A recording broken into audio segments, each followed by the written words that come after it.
Gettysburg address.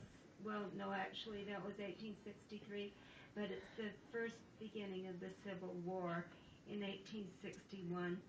So we've always loved the Gettysburg Address by Abraham Lincoln. Was given November of 1863, and to celebrate that anniversary, 150th anniversary from this year, Mom's going to start with the Gettysburg Address, and then we'll move on to the next one. This is a great month to celebrate the birth of a nation and the heritage that we have in Utah too. So we have two great holidays to celebrate. This is important for Mommy. I'll let you hold it for the other part. This is Mommy's part. You put Mommy on this. If I sit down, might be better than falling down. Do you want me to hold it? No,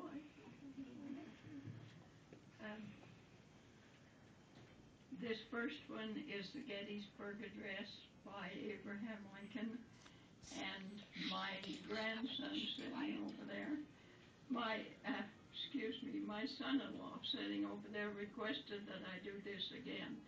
I did it at the last one. So the first two will be repeats of what I did before, and then the other two will not. I'll do the Gettysburg Address first by Abraham Lincoln. 77 years ago, our fathers brought forth upon this continent a new nation, conceived in liberty and dedicated to the proposition that all men are created equal. Now we are engaged in a great civil war, testing whether that nation or any nation so conceived and so dedicated can long endure.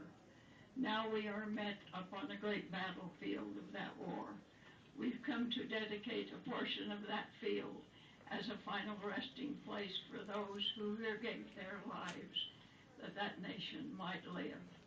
It's altogether fitting and proper that we should do this, but in a larger sense, we cannot dedicate, we cannot consecrate, we cannot hallow this ground.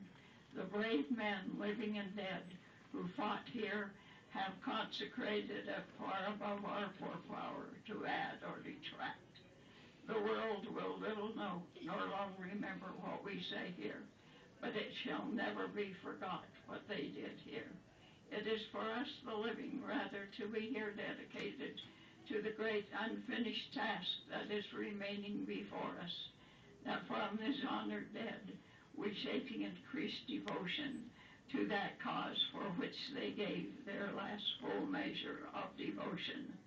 And we do here highly resolve that these dead shall not have died in vain, that this nation, under God, shall have a new birth of freedom, a government of the people, by the people, and for the people, shall not perish from the earth.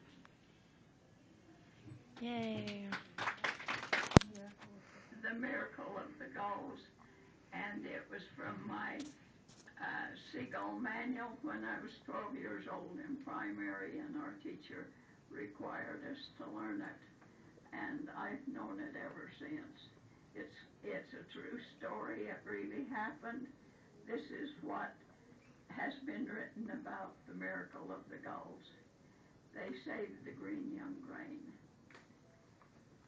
It was out in the far west country where the great Salt Lake spreads wide. Like a slow shore snail, a desert trail traversed the mountainside. The homes sprung up in the valleys and farms were mapped on the plain. With a hopeful hand in this fair new land, the immigrants sowed their grain. Their hearts were those of the bravest. Their frames were of sturdy stuff. But this wilderness they had came to bliss did not yield them bread enough. No wonder the grain's green sproutings was hailed by both old and young. In the direst need they had sowed the seed, and the fate of the harvesting hung. One day by the long straight furrows of the tenderest waving grain, like the locust dread over Egypt spread, a great dark cloud was seen. The grasshoppers are upon us. Men cried with sickening fear. No human force can stay their course. O God of the harvest, hear. They drop to their knees in the furrows, man, mother, and maid, and with fervent plaint a white-haired saint stretched forth his arms and prayed. O thou who giveth the manna to the Israel of old, and at evening tide the quail supplied, thy power is manifold. As thou didst send the ravens that the prophets might be fed, let this salt sea ours christened be, and spare us our daily bread. Lo, with wide swings and rushing wings there rose another cloud from the lake, and with wide swings and rushing wings it followed the first cloud's wake. It swallowed those horrid insects like a prairie fire sweeping the plain, and God's seagulls wrought his miracles, for they saved the green young grain. Now as long as the grateful memory and the law of the state shall endure, shall Utah, armed from death and from harm, her seagulls keep secure. Yay.